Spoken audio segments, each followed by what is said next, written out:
नमस्कार, आप सभी को हिंदी विभाग की ओर से आप सभी का स्वागत है। आज हम नॉन डिटेल में अपिट भाग में खून के रिश्ते का पार्ट की चर्चा कर रहे हैं। यहाँ पर वीर जी जिस तरह से पहले वाले भाग में वो अपने पिताजी के ऊपर क्रोधित हो जाते हैं क्योंकि ना बैंड बाराती चाहिए और ना कोई और जाएंगे, सिर्फ आप जाएंगे और मैं, वरना आप ही जाकर जिस तरह से सगाई कर कर आइए और 1.25 शगुन करके कह देते हैं। उसी समय वहाँ से आगे वाला भाग, वहाँ उनसे कुछ मांगेंगे भी नहीं, जो समझी ठीक समझे दे दो, हम कुछ नहीं बोलेंगे। और यहाँ पर जिस तरह से वीर जी के लिए उनके पिता समझाते हैं कि जिस तरह से अगर घर परिवार के लोग इकट्ठे जाते हैं तो एक मान रहेगा, सम्मान रहेगा। अगर एक दो व्यक्ति जाकर डालकर आएंगे, उनके मन में जिस तरह से पता नहीं घर परिवार कैसा होगा, जो अभी सिर्फ एक व्यक्ति आया है करके ये बात होगी। कहने पर वीर जी कहते हैं, आप ही कहते हैं कि बहुत से लड़के लड़कियों की जैसे शादी होती है तो लड़कियों के तरफ से ज़्यादा डिमांड नहीं करना करके जब आपकी बारी आई तो आप क्यों डिमांड कर रहे हो। अगला वाला भाग,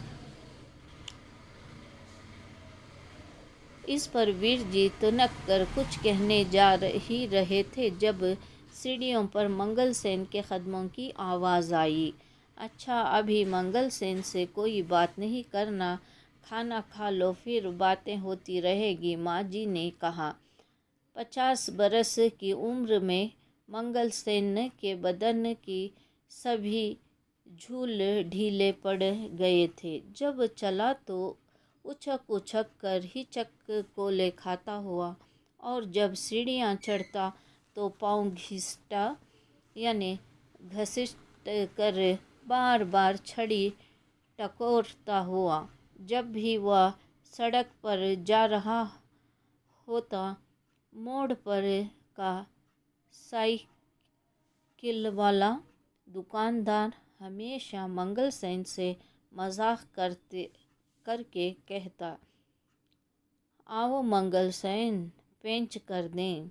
और जब जवाब में मंगल सेन हमेशा उसे छड़ी दिखाकर कहता, आप अपने से बड़ों के साथ मजाक नहीं किया करते, तू अपनी हैसियत तो देख। मंगल सेन को अपनी हैसियत पर बड़ा नाज था। किसी ज़माने में फ़ौजी में रह चुका था, इस कारण अब भी सिर पर खाकी पगड़ी पहनता था। खाकी रंग सरकारी रंग है। पटवारी से लेकर बड़े बड़े इंस्पेक्टर तक सभी खाकी पगड़ी पहनते हैं। इस पर ऊंचा खानदान और शहर के धनी माने भाई के घर में रहना ऐंठता नहीं तो क्या करता। दहलीज पर पहुंचकर मंगल सेन ने अंदर झांका तो खिचड़ी मूछें सस्ता तंबाकू पीते रहने के कारण पीले हो गए थी। घनी भौहों के नीचे दाईं आंखें और ज़्यादा खुली हुई और बाईं आंखें कुछ ज़्यादा खिचड़ी हुई थी। सामने के 3 दांत गायब थे।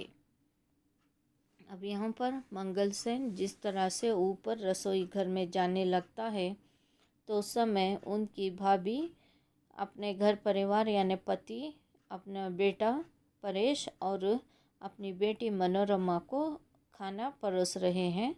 वो जैसे खाने के लिए बैठे थे उस समय मंगल सेन की आवाज़ पैर से घसीटते हुए और लाठी टेकते हुए आवाज़ आती है।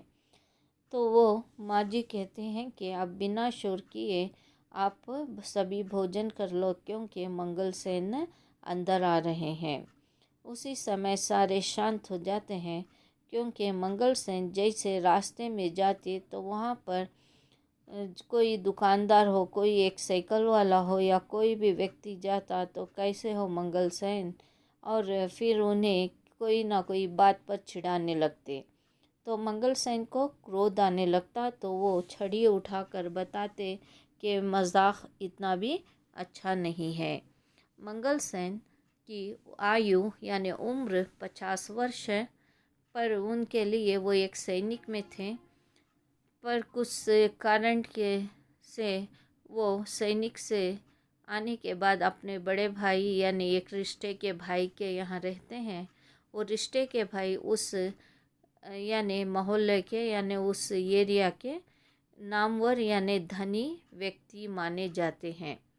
यहाँ पर मंगल सेन के जो यानी फीचर्स बोलते हैं उसे, जैसे उनकी आंख एक खुली और दूसरी थोड़ी सी छोटी बंद होकर थी। उनके दांत पूरे जैसे जीभ तंबाकू खा खाकर उनका मुंह जो था वो पीले रंग के हो गए थे और दांत आगे के 3 झड़े हुए थे। और फिर उनके भौवें जिस तरह से एक ऊपर चढ़ी और नीचे एक उतरी जैसी लगती थी, सिकुड़ी हुई थी यानी उनकी आंखें। और दांतें सामने के जो सबसे सुंदर लगते हैं वो उसमें से जो 3 दांतें गायब थे यानी नहीं थे। भौजाई जी, आप रोटियां सेक रही हैं नौकरों को के होते हुए। आओ मंगल सेन, आओ ज़रा देखो तो यह कौन बैठे हैं। नमस्ते चाचा जी, वीर जी ने बैठे बैठे कहा। उठकर चाचा जी को पलांगन करो। पलांगन का अर्थ है उठकर पैरों को छूना, उसे पलांगन कहते हैं। तुम्हें इतना भी अक्ल नहीं, बाबूजी ने बेटे को झिड़क कर कहा। वीर जी उठ खड़े हुए और झुककर चाचा जी को पलांगन किया। चाचा जी झोंप गए और कोने में बैठे संतू जो नल के पास बर्तन मलने लगा था, कंधे के पीछे मुंह छिपाए हंसने लगा। जीते रहो, बड़ी उम्र हो, मंगल सेन के ने कहा और वीर जी के सिर पर इस गंभीर से हाथ फेरा के वीर जी के बाल बिखर गए। मनोरमा खिलखिलाकर हंसने लगी। सगाई वाले दिन वीर जी खुद आ गए हैं। वाह वाह, बैठ जाओ बैठ जाओ। मंगल सेन बहुत बातें नहीं करते, बाबूजी बोले, आप मेरे जगह पर बैठ जाइए चाचा जी, मैं दूसरी चटाई लाऊंगा, वीर जी ने कहा। 2 मिनट खड़ा रहेगा तो मंगल सेन की टांगे नहीं टूट जाएगी। बाबूजी बोले, यह खुद भी चटाई पकड़ सकता है। जाओ मंगल सेन, ज़रा टांगों हिलाओ और अपने लिए चटाई उठा लाओ। माँ जी ने दांत तले होंठ दबाए और घूर घूर कर बाबूजी की ओर देखने लगी। नौकरों के सामने तो मंगल सेन के साथ इस तरह रुखाई से नहीं बोलना चाहिए। आखिर तो खून का रिश्ता है, कुछ लिहाज करना चाहिए। मंगल सेन झज्जे का अर्थ क्या है? सज्जा बोलते हैं। सज्जा यानी जिस तरह से घरों में ऊपर एक बनाने जो चीज़ों स्टोर करने वाली जगह को सज्जा बोलते हैं। पर से चटाई उठाने लगा और दरवाजे के पास पहुंचकर नौकर की पीठ के पीछे से गुजरने लगा तो संतू ने हंसकर कहा, वह नहीं है चाचा जी, मैं देता हूँ, ठहरो, एक ही बर्तन रह गई है, मलकर उठता हूँ। संतू निश्चिंत बैठा, कंधों के बीच सिर झुकाए बर्तन मलता रहा। अब यहाँ पर जिस तरह से चाचा जी ऊपर आते हैं तो यहाँ पर वीर जी यानी भोजन करते रहते हैं और मनोरमा भी भोजन और उनके भाई भोजन कर रहे हैं। तो उस समय वीर जी उठकर चाचा के पैरों को छूते हैं तो वो आशीर्वाद देते हैं। जैसे आशीर्वाद देते हैं तो उनके सर पर जो हाथ रखते हैं तो उनके बाल बिखर जाते हैं। तो उस समय मनोरमा हंसने लगती है और फिर जिस तरह से तो उनके पिता, वीर जी के पिता डांटने लगते हैं, कोई भला भोजन के ऊपर से उठकर पैर लगने जाएगा क्या करके वो अपने लड़के को डांटते हैं। तो उस समय वो चाचा को खाने के लिए वो अपना स्थान देना चाहता है यहाँ पर बैठने के लिए, पर उनके पिता उसे डांटते हैं, तुम बैठकर खाओ, थोड़ा मिनट यानी 2-3 मिनट खड़ेगा तो उसके पैर नहीं टूट जाएंगे।